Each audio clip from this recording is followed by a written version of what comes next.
Hello students, welcome to Paragon classes. Class 11th के आज के लेक्चर में हम स्टार्ट करने जा रहे हैं नया यूनिट यूनिट नंबर 5, जिसका नाम है रोटेशनल मोशन।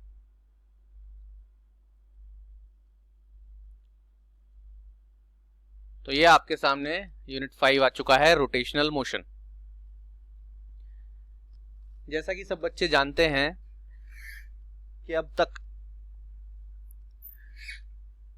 हम मोशन के बारे में काफी कुछ स्टडी कर चुके हैं और कुछ डिफरेंट टाइप के मोशंस आपको समझाए जा चुके हैं। तो मैं आपको याद दिला दूं, क्योंकि ये यूनिट बहुत आसान हो जाएगा समझने में अगर आप इसको कंपेयर करके पढ़ेंगे अब तक के पढ़े हुए लॉज ऑफ मोशन से। तो मोशन की जब शुरुआत हुई थी तो हमने सबसे पहले पढ़ना शुरू किया था काइनेमैटिक्स,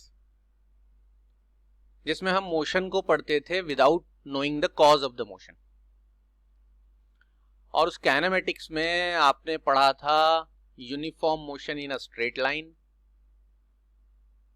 उसके बाद आपने पढ़ा था यूनिफॉर्मली एक्सेलरेटेड मोशन, फिर आपने पढ़ा था मोशन इन अ प्लेन, जिसे आप प्रोजेक्टाइल मोशन भी कहते हैं। तो काइनेमेटिक्स में जब आप मोशन पढ़ रहे थे विदाउट नोइंग द कॉज, तो आपने 3 मेन टाइप के मोशन स्टडी किए थे।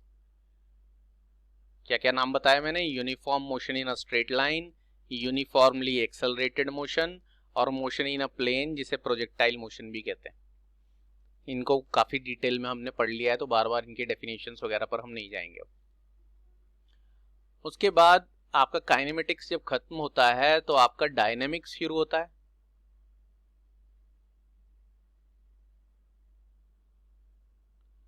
और डायनेमिक्स का मतलब होता है कि हम मोशन के बारे में ही स्टडी करते रहेंगे, बट उसके कॉज को भी पढ़ेंगे। और कॉज मोशन का एक ही होता है, फोर्स। और आपको फोर्स के बारे में पूरी डिटेल पढ़ाई गई, और फोर्स पढ़ने के बाद आपने पढ़े लॉज ऑफ मोशन,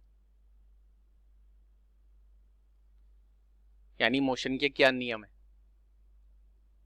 और साथ ही साथ आपने फिर सर्कुलर मोशन भी पढ़ा, फ्रिक्शन भी पढ़ा, फ्रिक्शन भी एक फोर्स ही है। फिर उस फोर्स से किए जाने वाले वर्क को आपने पढ़ा। वर्क करने के लिए एनर्जी चाहिए, और कितना वर्क कितने टाइम में होता है उसके लिए पावर। कितना वर्क कितने टाइम में होता है, रेट ऑफ डूइंग वर्क, वो बन जाता है पावर। ये सब मैंने सिर्फ नाम बताए हैं, ये काफी डिटेल में आप सब कुछ स्टडी कर चुके हैं। अब हम इस नए यूनिट पर जब आए हैं रोटेशनल मोशन, उसमें मोशन तो वर्ड आप बहुत बार पढ़ चुके हो, और डिफरेंट टाइप का मोशन जैसा कि मैंने नाम बताया वो भी पढ़ चुके हैं। एक नए टाइप का मोशन आपको अब यहां पर पढ़ना होगा, रोटेशनल मोशन। लेकिन मैं पहले ही बता दूं कि रोटेशनल मोशन जब हम पढ़ेंगे तो मोशन का सिर्फ पैटर्न बदलेगा। जितने भी आपने काइनेमेटिक्स और डायनेमिक्स में कॉन्सेप्ट्स पढ़े हैं, वो सारे कॉन्सेप्ट एज इट इज, यानी ज्यों के त्यों अप्लाई होंगे रोटेशनल मोशन पे। रोटेशनल मोशन के बारे में पढ़ते हुए कोई भी नया लॉ नहीं है, ऐसा कोई लॉ नहीं है जो आपने पहले नहीं पढ़ा है। यानी सब कुछ पिछले पढ़े हुए से रिलेटेड है, बस मोशन का थोड़ा सा पैटर्न बदल गया। वो पैटर्न कैसे बदला है, वो आपको पैटर्न बदलने का कॉन्सेप्ट ही समझाया जाएगा। और ये बेस्ट तरीका है कि आप रोटेशनल मोशन को इन सारे टाइप के मोशन से कंपेयर करके पढ़ें, लीनियर मोशन से कंपेयर करके पढ़ें। और कंपेयर करके पढ़ेंगे तो आपको कुछ भी ऐसा नहीं लगेगा जो आप पहले से नहीं जानते। यानी ये रोटेशनल मोशन जस्ट रिवीजन है अब तक के पढ़े हुए कॉन्सेप्ट्स का इन अ डिफरेंट मैनर। तो खैर, ये इंट्रोडक्शन मैंने इसलिए दिया है कि बच्चे ऐसा न सोचें कि रोटेशनल मोशन में आपको कोई नई बात पढ़ाई जाएगी। अब तक जितनी बातें पढ़ाई गई हैं उन्हीं को रिपीट किया जाएगा, but in a different style, in a different pattern, in a different manner. अब यूनिट का नाम रोटेशनल मोशन भले ही है, लेकिन ये यूनिट शुरू रोटेशनल मोशन से नहीं होती। ये यूनिट शुरू जिस टॉपिक से होती है उस टॉपिक का नाम है सेंटर ऑफ मास। अगर आप मोटे तौर पर देखें तो इस रोटेशनल मोशन में 3 चैप्टर्स होंगे। पहला चैप्टर ये आपके सामने लिखा है, यूनिट 5 का नाम है रोटेशनल मोशन, उसमें फर्स्ट चैप्टर का नाम है सेंटर ऑफ मास। उस सेकेंड चैप्टर होगा मोशन ऑफ रिजिड बॉडीज और थर्ड चैप्टर होगा मोमेंट ऑफ इनर्शिया। ये 3 चैप्टर से मिलकर ये यूनिट बनी है। खैर अभी फिलहाल रोटेशनल मोशन को डिटेल में डिस्कस किए जाने से पहले या रोटेशनल मोशन में आगे बढ़ने से पहले और ये सारी कंपैरिजन वगैरह की कहानी करने से पहले आपको टॉपिक वाइज पढ़ाना शुरू करते हैं। जैसे जैसे हम आगे बढ़ते जाएंगे हमारे वो कॉन्सेप्ट, कंपैरिजन वगैरह वगैरह वो सब आता जाएगा।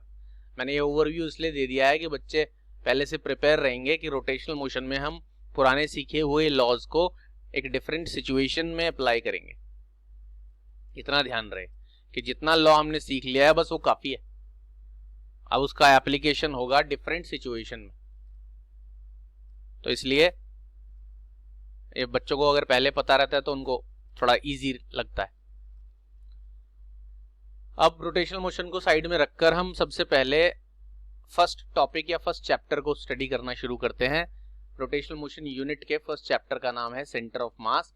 इसमें से मास वर्ड को हम बहुत डिटेल में डिफाइन कर चुके हैं फर्स्ट यूनिट में ही, और उसके बाद हम लॉज ऑफ मोशन के फोर्थ चैप्टर में भी मास को डिफाइन कर चुके हैं। लेकिन सेंटर ऑफ मास टॉपिक पढ़ने के लिए एक बार फिर से रिकैप बताता हूं, क्योंकि सेंटर ऑफ मास समझने के लिए वो रिकैप होना जरूरी है। अगर आपसे कोई पूछता है कि मास क्या होता है तो आप बोलते हो mass is the amount of substance contained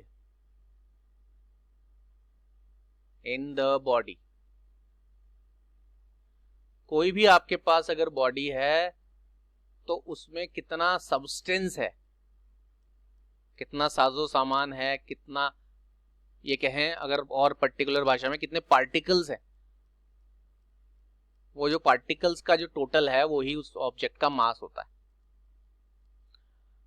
और किसी भी बड़ी बॉडी को अगर आप कंसीडर करें तो वो बड़ी बॉडी बहुत सारे छोटे छोटे पार्टिकल्स से मिलकर बनी होती है।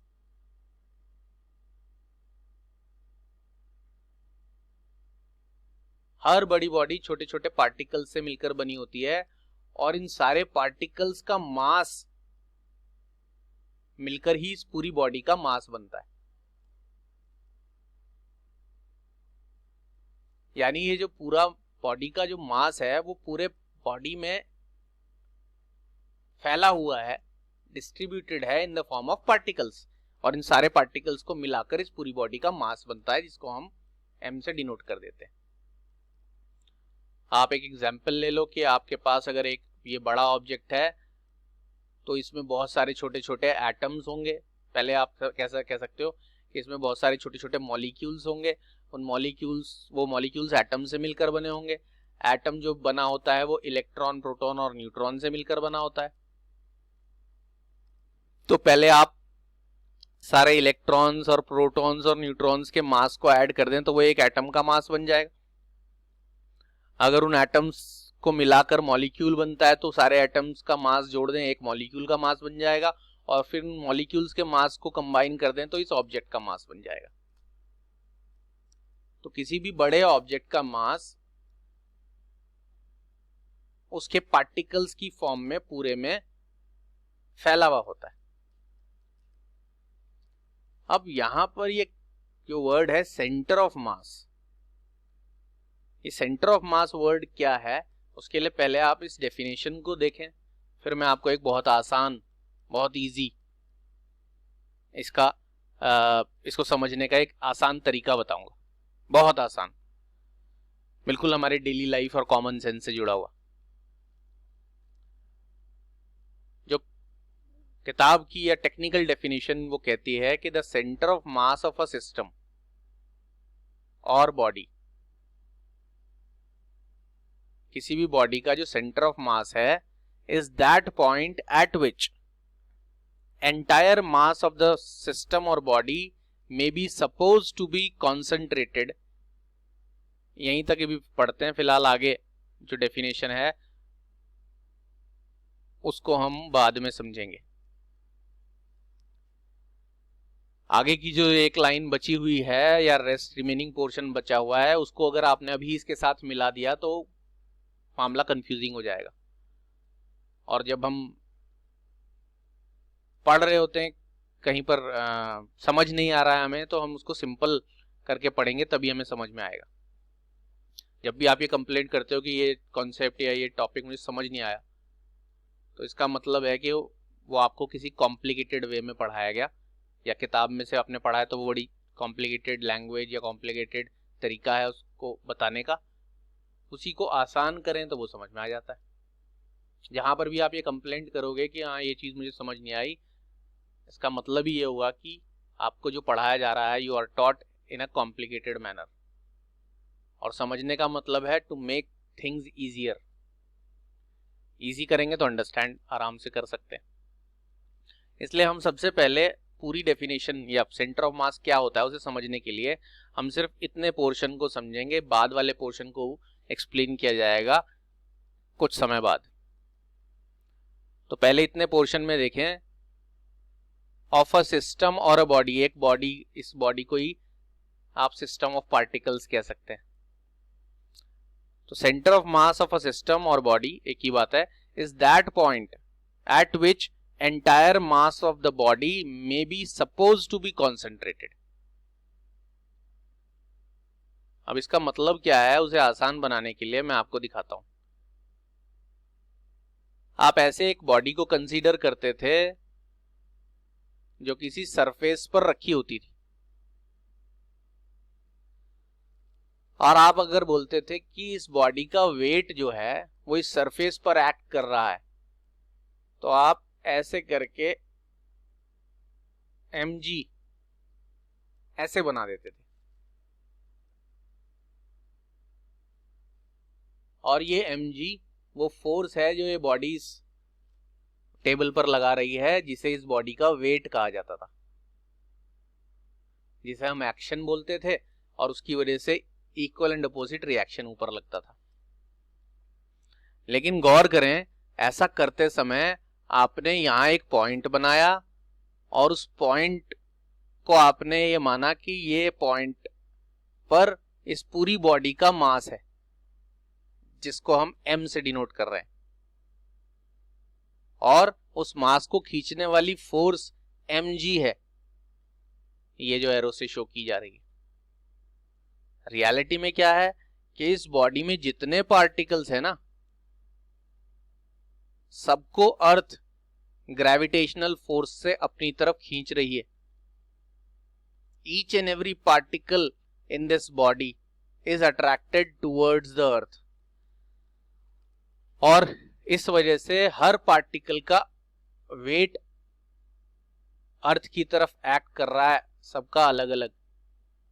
लेकिन आप ऐसे सारे पार्टिकल्स का वेट एक्ट होता हुआ अलग अलग नहीं दिखाते हो। आप इस पूरी बॉडी में एक जगह ऐसा पॉइंट बनाते हो और ऐसे वो एरो दिखा देते हो, और इस एरो से पता चलता है कि इस पूरी बॉडी में मौजूद हर पार्टिकल को नहीं, सिर्फ इस पार्टिकल को ही अर्थ अपनी तरफ अट्रैक्ट कर रही है, क्योंकि आप ये मान लेते हो कि इन सारे पार्टिकल्स का जो मास है वो मिलाकर इस बॉडी का जितना भी टोटल मास बनता है, वो टोटल मास इस जगह पर इकट्ठा हुआ है, इकट्ठा हो गया है। तो जिस जगह पर ऐसा माना जाता है, एक्चुअल में ऐसा नहीं होता। ध्यान रखें, ये दोनों डिफरेंट बातें हैं। रियलिटी और इमेजिनेशन, ये दोनों डिफरेंट बातें हैं। एक्चुअली में इस पूरी बॉडी का मास बॉडी के हर पार्टिकल में डिस्ट्रीब्यूटेड है, और हर पार्टिकल का मास को मिलाकर पूरी बॉडी का मास बनता है, और हर पार्टिकल को सेपरेटली अर्थ अपनी तरफ खींच रही होती है। हर पार्टिकल का अपना अपना सेपरेट मास है, m1, m2, m3 and so on, और उन सब का टोटल मिलाकर यानी m1 plus m2 plus m3 up to mn,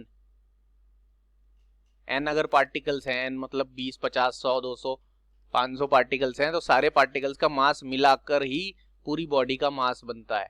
और वो पूरी बॉडी का मास एक जगह होता नहीं है, वो फैला हुआ है डिफरेंट पार्टिकल्स की फॉर्म में पूरी बॉडी में, और हर पार्टिकल को अर्थ अपनी तरफ खींच रही है। लेकिन जब भी आप दिखाते हो, इंक्लाइंड प्लेन पर भी आपने दिखाया, ये इंक्लाइंड प्लेन, ये ऐसा, ये ऑब्जेक्ट, तो आप यहां से एक पॉइंट लगा के ऐसा कर देते हो। आप ऐसा इसलिए करते हो कि आपने ये मान लिया है कि इस पूरी बॉडी का जो भी मास है, सारे पार्टिकल्स का मिला के जो भी मास बनता है, मान लो इसमें 500 पार्टिकल्स है, हर पार्टिकल का, एक एक पार्टिकल का मास 2 ग्राम है, तो हर पार्टिकल का मास 2 ग्राम है, तो 500 पार्टिकल का मास कितना हो गया, 500 इंटू 2 कितना हो गया, 1000 ग्राम्स। 1000 ग्राम्स मतलब 1 kg। वो 1 kg मास किसी एक जगह इकट्ठा है नहीं, that 1 kg mass is distributed in different particles, in different 500 particles, each having 2 grams each। But आप क्या करते हो, यहां पर मान लेते हो 1 kg है, और उस 1 kg को खींचने वाली फोर्स यहां लग रही है, और उसका वेट हो गया 1 kg इंटू 9.8। ऐसा हम मानते हैं केस को सिंपल करने के लिए, क्योंकि कहाँ आप पार्टिकल गिनते फिरोगे और फिर उन पार्टिकल को अलग अलग इधर खींचते दिखाते फिरोगे, तो हम मान लेते हैं पूरी बॉडी, उसका मास एक ही जगह। जिस जगह पर उस पूरी बॉडी का मास कॉन्सेंट्रेटेड है, ऐसा माना जाता है, असल में कॉन्सेंट्रेटेड नहीं है, बार बार बोल रहा हूं, लेकिन ऐसा क्या किया जाता है, सपोज किया जाता है, सपोज टू बी कॉन्सेंट्रेटेड मतलब इकट्ठा, उस जगह को, that place is called centre of मास। और हर बॉडी में एक ऐसा पॉइंट जरूर होता है।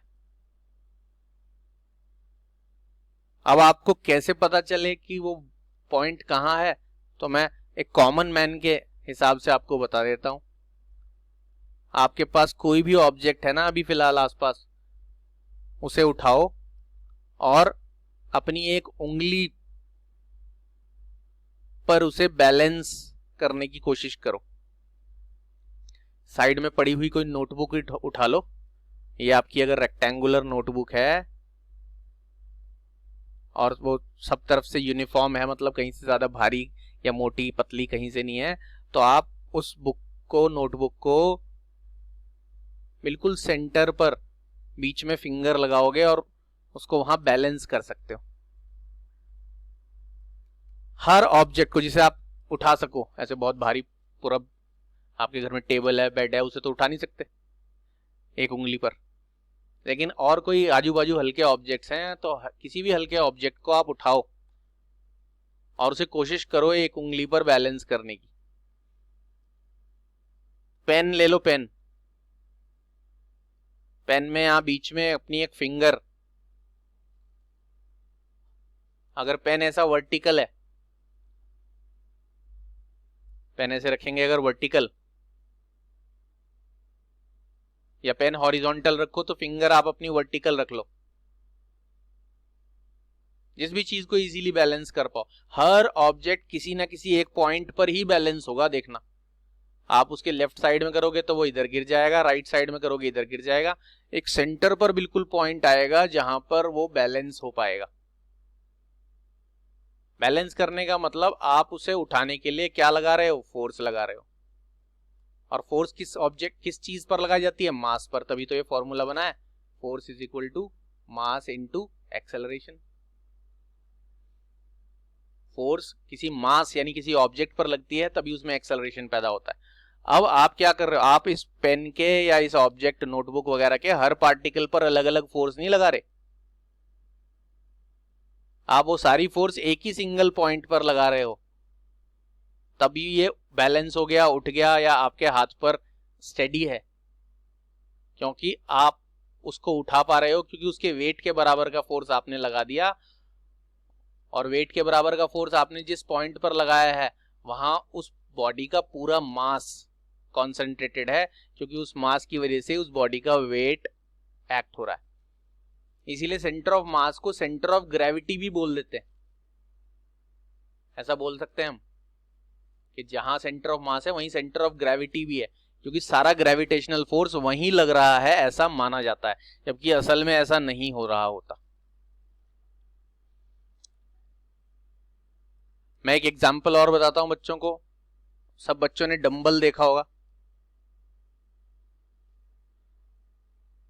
अब डंबल अगर आपने देखा है और डंबल के ये दो ऑब्जेक्ट्स, ये दो वेट्स M1 और M2, अगर ये दोनों इक्वल हैं बिल्कुल, तो आप डंबल को इस पॉइंट पर बैलेंस कर सकते हो। ये रॉड मान लो बहुत लाइट है, इसका वेट फिलहाल या इसका मास अभी फिलहाल कंसीडर ना करें, और ये दो बहुत भारी ऑब्जेक्ट्स हैं, तो ऑब्जेक्ट्स खुद तो ही दाएं बाएं हैं, लेकिन आप उसको यहां फोर्स लगाकर लिफ्ट कर सकते हो। फोर्स तो आपको उतनी लगानी पड़ेगी जितने अलग अलग ऑब्जेक्ट्स पर टोटल पर लगानी पड़ रही है, लेकिन वो लगाओगे आप एक सिंगल पॉइंट पर, और एक सिंगल पॉइंट पर अगर आपने लगाकर उसको उठा दिया, ना दाएं गिर रहा है ना बाएं गिर रहा है, ऊपर जा रहा है, बैलेंस हो जा रहा है, तो आप ये कहोगे कि ये दोनों मास इधर इधर फैले जरूर हैं, लेकिन वो इस पॉइंट पर सपोज किए जा सकते हैं कि दोनों मास इस जगह इकट्ठे हैं। तभी आपने दोनों अलग अलग होते हुए भी सिंगल पॉइंट पर फोर्स लगा के उसे लिफ्ट अप कर लिया। तो आसान भाषा में हर आदमी ये कह सकता है कि जिस भी पॉइंट पर कोई ऑब्जेक्ट बैलेंस हो जाता है, वो जगह उस ऑब्जेक्ट का सेंटर ऑफ मास कहलाती है, क्योंकि उस पॉइंट पर उस बॉडी के सारे पार्टिकल्स का मास इकट्ठा हुआ है, ऐसा माना जा सकता है, ऐसा सपोज किया जा सकता है।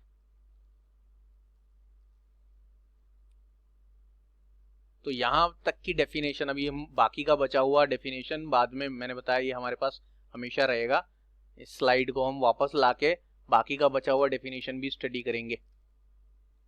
लेकिन अभी के लिए आप ये समझ लो कि सेंटर ऑफ मास वो जगह है, जगह, it is a place, it is a point, it is a destination at which entire mass of the body is suppose to be concentrated. ये बात दिमाग में अच्छी तरह फिट कर लें, और मैं इसलिए बार बार बोल रहा हूं क्योंकि बच्चे सेंटर ऑफ मास पढ़ने के बाद भी जब उसके न्यूमेरिकल करते हैं तो वो हमेशा इसीलिए अटकते हैं क्योंकि उनको ये नहीं पता होता कि उन्हें फाइंड आउट करना क्या है। मास अमाउंट ऑफ सब्सटेंस है, और वो सब्सटेंस पूरी ऑब्जेक्ट में फैले होते हैं, सारे पार्टिकल्स का मास मिला के बॉडी का टोटल मास बनता है, और वो टोटल मास एक जगह इकट्ठा असली में नहीं होता, वो तो पूरे में फैला हुआ है। लेकिन किसी भी बॉडी का, दुनिया की हर बॉडी का सारे पार्टिकल्स का मास मिलाकर एक जगह इकट्ठा है ऐसा माना जा सकता है, और वो एक सिंगल जगह ही होती है। उस जगह को, जिस जगह मास इकट्ठा है ऐसा माना जा सकता है, और ऐसे वो कहीं पर भी नहीं हो सकती, क्योंकि आप ऐसे इस डंबल को कहीं से भी बैलेंस नहीं कर सकते। और इतना भी कॉमन सेंस के हिसाब से जानते हैं, अगर इन दोनों में से एक ऑब्जेक्ट थोड़ा हैवी हो और एक ऑब्जेक्ट लाइट हो, तो आप इसको बिल्कुल सेंटर पर बैलेंस नहीं कर पाओगे, उस पॉइंट जो है वो थोड़ा सा इधर शिफ्ट हो जाएगा, आपको इधर की तरफ बैलेंस करना पड़ेगा उसको। मैंने देखा है कोई आदमी होता है, साइकिल पर जा रहा होता है, दोनों हाथ से उसने साइकिल का हैंडल पकड़ा होता है, और उसके कंधे पर एक पाइप होता है, वो पाइप उसने कंधे पर टिकाया होता है और गिर नहीं रहा होता है, ना उसने पकड़ा होता है वो। आप कोई रॉड लो, अपने कंधे पर उसको रखो इस तरह से कि वो गिरे नहीं, तो आपको उसे बिल्कुल सेंटर पर ऐसी जगह पर रखना पड़ेगा जहां दोनों तरफ से बैलेंस हो जाए वो। अगर आपने ऐसे किसी भी कोने में पकड़ के कंधे पे रखा तो दूसरी तरफ गिर जाएगा। तो आप ये याद रखो कि सेंटर ऑफ मास क्या है। सेंटर ऑफ मास एक जगह है, एक प्लेस है, एक पॉइंट है, एक डेस्टिनेशन है, जिस जगह पर बॉडी का मास सारा इकट्ठा माना जा सकता है। और आसान भाषा में कहें कि पूरी बॉडी को जिस भी पॉइंट पर बैलेंस किया जा सके वो उस बॉडी का सेंटर ऑफ मास कहलाता है, वो जगह कहना चाहिए। हर रेगुलर शेप्ड बॉडी का, हर रेगुलर शेप्ड बॉडी का, रेगुलर शेप्ड बॉडी कैसे कह सकते हो आप, जैसे कि आप बोलते हो एक स्फेयर है। पहले हम बात करते हैं 2 डायमेंशनल की। मान लो आपके पास एक डिस्क है, डिस्क समझते हैं, सीडी देखा है बच्चों ने, सीडी।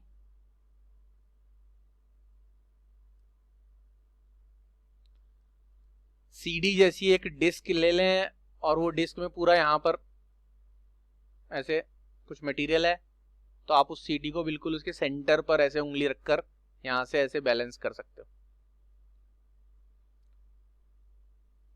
जो बच्चे थोड़ा स्पोर्ट्स वगैरह में इन्वॉल्व हैं उन लोगों ने देखा होगा, एक बास्केटबॉल वगैरह का अच्छा सा प्लेयर होता है जो वो बास्केटबॉल को अपने हाथ पर घुमाकर ऐसे एक उंगली पर बैलेंस कर लेता है। थोड़ा सा प्रैक्टिस चाहिए, क्योंकि हर रेगुलर शेप्ड बॉडी का सेंटर ऑफ मास उसके ज्योमेट्रिकल सेंटर पर होता है। अगर ये सीडी जैसा कोई पतला सा ऑब्जेक्ट सर्कुलर ना होके स्क्वायर या रेक्टेंगल हो तो आप उसे कहां पर बैलेंस कर पाओगे, जहां उसके डायगोनल बाइसेक्ट करते हैं। ये सब जगह है जो मैंने बताए, ये सेंटर्स सेंटर ऑफ मास भी हैं और उनके ज्योमेट्रिकल सेंटर भी हैं। अभी डंबल का एग्जांपल दिया था, डंबल को आप उसके बिल्कुल ज्योमेट्रिक सेंटर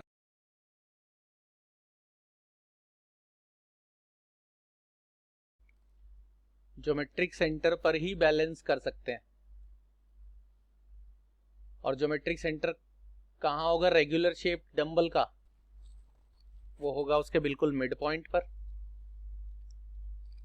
अगर डंबल के दोनों ये जो मासेस हैं, दोनों तरफ हैवी ऑब्जेक्ट्स हैं, ये दोनों बराबर नहीं हुए, इक्वल मास के नहीं हुए, एक बड़ा हुआ और एक छोटा हुआ, तो ये रेगुलर शेप नहीं कहलाएगा। फिर रेगुलर शेप नहीं होगा तो इसका जो सेंटर ऑफ मास है वो उसके सेंटर पर नहीं होगा। तो सेंटर ऑफ मास चैप्टर में कंफ्यूजन हटाने के लिए 2 बातें इंपॉर्टेंट याद रखें और तब आपको इसके न्यूमेरिकल्स वगैरह करने में कोई दिक्कत नहीं आएगी। पहली बात, दुनिया की हर ऑब्जेक्ट का जो मास होता है, mass is the essential property of an object. ऐसा कोई ऑब्जेक्ट नहीं है जिसका मास ना हो, लेकिन जो उसका मास होता है रियलिटी में तो वो मास उस पूरे ऑब्जेक्ट में डिस्ट्रीब्यूटेड होता है, रेगुलरली या इरेगुलरली। रेगुलर बॉडीज हैं तो रेगुलर शेप के बॉडीज हैं तो इवनली डिस्ट्रीब्यूटेड होता है, इरेगुलर में कहीं ज्यादा कहीं कम, लेकिन डिस्ट्रीब्यूटेड तो होता ही है, यूनिफॉर्मली या नॉन यूनिफॉर्मली। लेकिन वो सारा मास रेगुलर बॉडी हो या इरेगुलर बॉडी हो, किसी एक जगह पर कॉन्सेंट्रेटेड है ऐसा माना जा सकता है।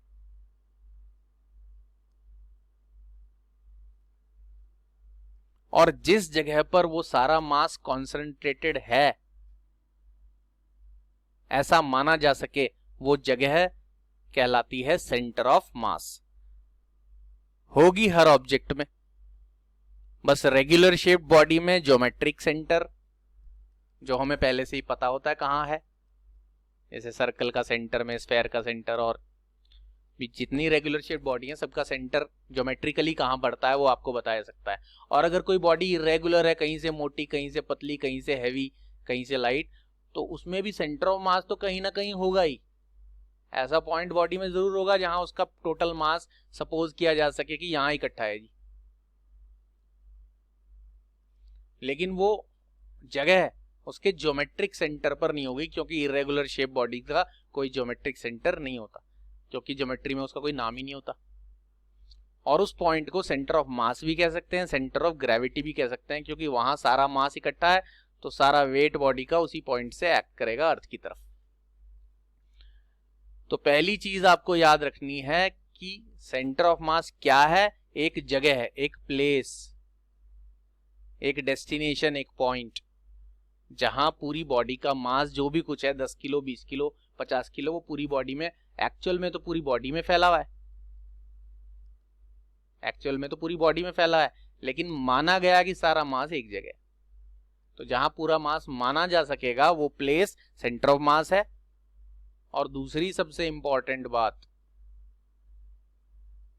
आपको इस पूरे चैप्टर में जो डेरिवेशन कराए जाएंगे, जो न्यूमेरिकल पूछे जाएंगे, उसमें वो प्लेस कहां है, where the centre of mass is located, यानी उसकी लोकेशन बताने को कहा जाएगा। सेंटर ऑफ मास क्या होता है ये आपसे कभी नहीं पूछेंगे, अब वो तो उन्होंने बता दिया। अब आपसे जितने भी डेरिवेशन या जितने भी सवाल पूछे जाएंगे वो यही पूछे जाएंगे कि ये बॉडी है, बताओ इसका सेंटर ऑफ मास कहां है, वेयर है, व्हाट नहीं, वेयर। यानी आपको आज के बाद डिफरेंट शेप, साइज और डिफरेंट टाइप की बॉडीज में सेंटर ऑफ मास की क्या मालूम करनी होगी, लोकेशन। और जानबूझकर ऐसे ही ऑब्जेक्ट दिए जाएंगे जो रेगुलर शेप्ड नहीं है, क्योंकि रेगुलर शेप्ड बॉडी का सेंटर ऑफ मास कहां होगा ये तो फाइंड आउट करने का वो ही नहीं है, कोई जिसे कहते हैं टास्क, ये तो सब लोग अंदाजे से ही बता देते हैं। तो बचे हुए चैप्टर में आपको क्या मालूम करना है, where the mass of the body is, या total mass of the body is concentrated, यानी location of the centre of mass. तो सेंटर ऑफ मास क्या होता है वो आपने अभी सीख लिया है, वो जगह है जहां बॉडी का सारा मास माना जा सकता है। असल में वो फैला हुआ है, लेकिन एक जगह पर इकट्ठा उसे कंसीडर किया जा सकता है, सपोज किया जा सकता है। अब वो जगह कहां है, यही हमारा नेक्स्ट मिशन है, to locate the centre of mass, where is the point of the centre of mass of the body. तो शुरू करते हैं हम सेंटर ऑफ मास की लोकेशन फाइंड आउट करना। तो जैसा कि हमने बच्चों को बताया कि हमारा इस पूरे चैप्टर में मेन एम क्या है, कि हमें वो जगह पता लगानी है जहां किसी बॉडी का सेंटर ऑफ मास है, वो लोकेशन। तो अब आपको सबसे पहले हम एक ऐसी बॉडी का सेंटर ऑफ मास का लोकेशन पता लगाते हैं, पोजीशन पता लगाते हैं, जिसमें दो ही पार्टिकल्स हैं। तो हेडिंग है हमारा centre of mass of a body having two particles.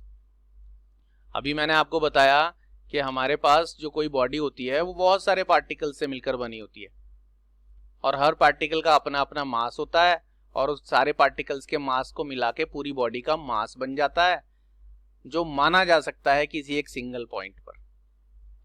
लेकिन इतने सारे पार्टिकल्स से मिलकर बनी हुई बॉडी का मास, यानी सेंटर ऑफ मास कहाँ लोकेट होगा, वो पता लगाने से पहले हम आसान केस से शुरू करते हैं। अगर हम इसका सीख लेंगे सेंटर ऑफ मास की लोकेशन पता लगाना, तो आप आसानी से सीख पाओगे ज्यादा पार्टिकल्स से बनी हुई बॉडी का सेंटर ऑफ मास कहाँ लाई करता। तो मैंने फिर से बताया है बच्चों को, और एक बार याद दिला रहा हूं कि हम कितना है सेंटर ऑफ मास ये नहीं पता लगा रहे, क्योंकि हमें तो पता है सारे पार्टिकल्स का मास मिला के पूरी बॉडी का मास है, लेकिन वो पूरी बॉडी का मास है कहाँ, कहाँ माना जा सकता है, वो हम पता लगा रहे हैं। यानी हम सेंटर ऑफ मास की क्या पता लगा रहे हैं, पोजीशन,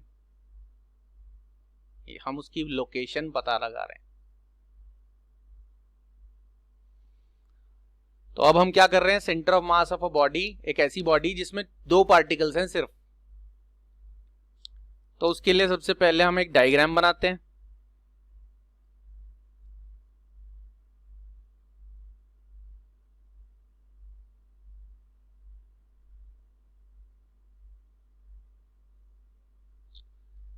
ये डायग्राम में हमने एक्स और वाई एक्सिस बना दिए। ये हमारा एक्स एक्सिस और ये हमारा वाई एक्सिस। और हमारे पास जो बॉडी है जिसमें सिर्फ 2 ही पार्टिकल्स हैं, वो 2 पार्टिकल्स, एक का मास है m1 और दूसरे का मास है m2।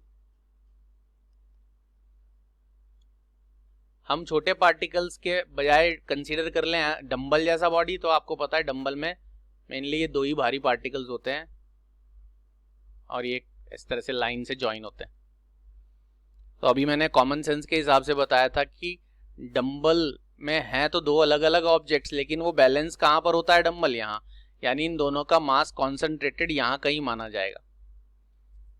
यानी उनकी लाइन ज्वाइनिंग पर ही, ऐसे नहीं कि यहाँ कहीं या यहाँ कहीं सेंटर ऑफ मास होगा, या इस गोले में होगा या इस गोले में होगा।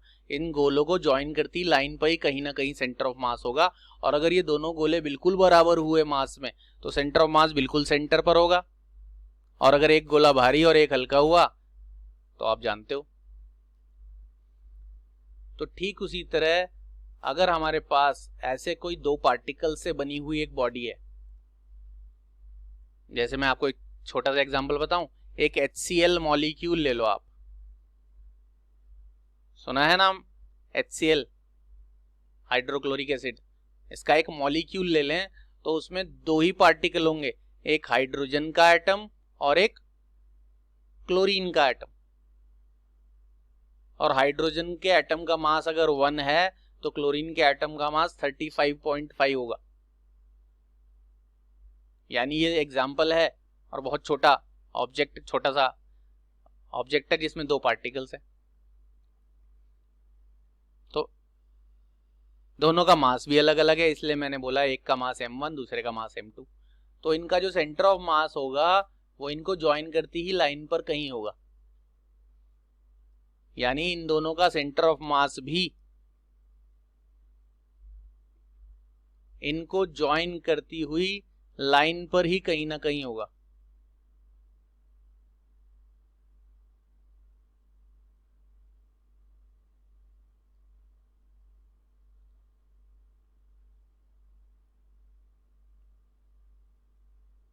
इस लाइन को थोड़ा सा सही नहीं बनी तो यहां बना देता हूं,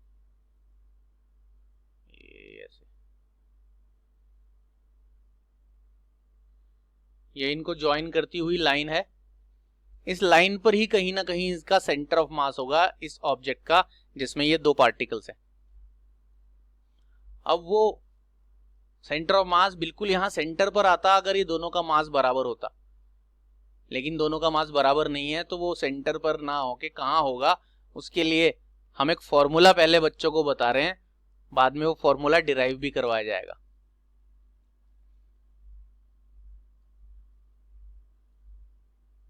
फॉर्मूला कुछ इस तरह है कि आपको ये जो m1 पार्टिकल है इसको ओरिजिन से ज्वाइन कर दिया हमने, और वेक्टर चैप्टर में बच्चों को समझाया था कि अगर XY प्लेन में कोई पार्टिकल रखा है या पॉइंट प्लॉट किया है और आपने उसे ओरिजिन से ज्वाइन कर दिया तो यह R1 इस पॉइंट का पोजीशन वेक्टर कहलाता है।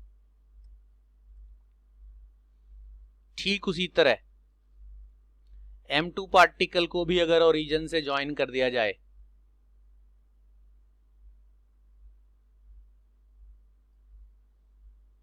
तो ये जो R2 वाला पार्टिकल है, R2 वाला जो एरो है कहना चाहिए, वो इस M2 पार्टिकल का पोजीशन वेक्टर कहलाएगा। पहले मैं डायरेक्टली बच्चों को फॉर्मूला बता रहा हूं, फिर वो फॉर्मूला आया कैसे वो डेरिवेशन कराया जाएगा। अगर इस चैप्टर से कोई थ्योरी का क्वेश्चन या डेरिवेशन आया तो वो यही डेरिवेशन आएगा, इसी फॉर्मूले को डिराइव कैसे करते हैं।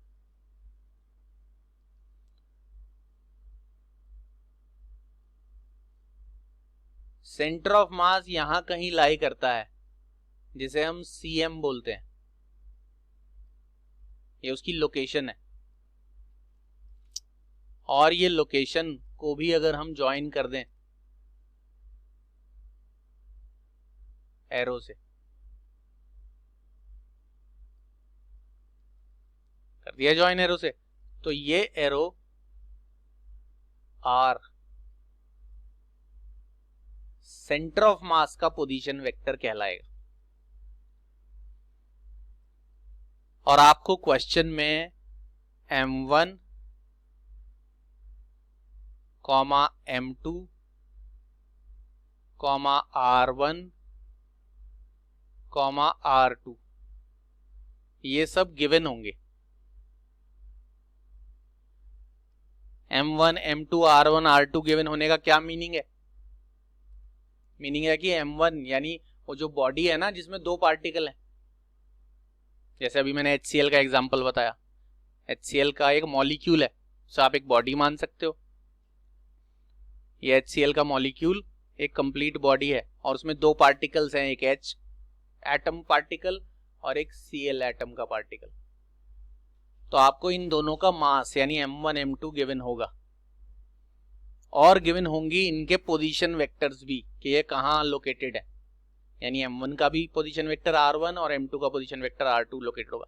और आपसे फाइंड आउट करने को कहा जाएगा क्या? R, जो क्या है? पोजीशन ही तो फाइंड आउट करनी थी, vector of centre of mass. Centre of मास नहीं, उसकी पोजीशन पता लगानी है और वो पोजीशन ऐसे पता लगाई जाएगी। ये फॉर्मूला आया कहां से वो भी डिराइव करवाया जाएगा। और उस फॉर्मूले को डिराइव करते समय वो जो सेंटर ऑफ मास की आधी डेफिनेशन मैंने एक्सप्लेन नहीं की थी, वो डेफिनेशन भी आ जाएगी, एक्सप्लेन कर दी जाएगी। उसी डेफिनेशन को एक्सप्लेन करने के दौरान ये फॉर्मूला डिराइव होगा, या इस फॉर्मूले को डिराइव करने के दौरान ही वो कहना चाहिए डेफिनेशन एक्सप्लेन होगी। फिलहाल के लिए आप याद रखें कि सेंटर ऑफ मास की लोकेशन हमें पता लगानी है और फर्स्ट एग्जाम्पल में या फर्स्ट कंडीशन या फर्स्ट केस में हमें एक ऐसे बॉडी का सेंटर ऑफ मास कहां है वो पता लगाना है जिस बॉडी में सिर्फ दो ही पार्टिकल्स हैं और उन दोनों पार्टिकल्स का मास और उनके पोजीशन वेक्टर गिवन है। तो सेंटर ऑफ मास का भी आपको पोजीशन वेक्टर पता लगाना है। फॉर्मूला है ये M1 R1 यानी पहले पार्टिकल का मास और उसका position vector plus M2 R2 दूसरे पार्टिकल का mass position vector divided by M1 plus M2। अब ये आया कैसे फॉर्मूला वो आपको डिराइव करवाया जाएगा, वो नेक्स्ट क्लास में होगा डेरिवेशन। और याद रहे सेंटर ऑफ मास हमेशा लाई करेगा दो पार्टिकल्स को ज्वाइन करने वाली लाइन पर ही और कहीं इधर उधर दाएं बाएं नहीं हो सकता। दो पार्टिकल से बनी हुई बॉडी का सेंटर ऑफ मास उन दोनों को ज्वाइन करने वाली लाइन पर ही कहीं ना कहीं होगा, बिल्कुल सेंटर में जब दोनों का मास बराबर है, वरना ज्यादा वाले मास की तरफ शिफ्ट हो जाएगा। बैलेंसिंग करके आप देख सकते हो। तो आज का जो एक्सप्लेनेशन है वो हम यहीं पर कंप्लीट करते हैं, फिनिश करते हैं और नेक्स्ट क्लास में आपको ये डेरिवेशन करवाया जाएगा जो आपके एग्जाम में भी आने का चांस होता है। ये आपको सेंटर ऑफ मास की आज थ्योरेटिकल जानकारी यानी ओवरव्यू दिया गया है। अब इसकी मैथमेटिकल जानकारी आपको नेक्स्ट क्लास में दी जाएगी और सारे न्यूमेरिकल्स में आपको ये लोकेशन यानी position vector of centre of mass of a body having more than 2 particles वाले क्वेश्चन भी कराए जाएंगे। अगर आप 2 पार्टिकल्स का सेंटर ऑफ मास निकालना सीख गए तो 2 के बाद 20, 50, 100, 200 पार्टिकल्स भी हैं अगर बॉडी में, तो उसका सेंटर ऑफ मास निकालना यानी सेंटर ऑफ मास कहाँ है उसकी पोजीशन बताना सीख जाओगे। तो वो हम सीखेंगे नेक्स्ट क्लास में। आज का क्लास हम यहीं पर कंक्लूड करते हैं, अगली क्लास में मिलते हैं डेरिवेशंस के साथ। तब तक goodbye and take care.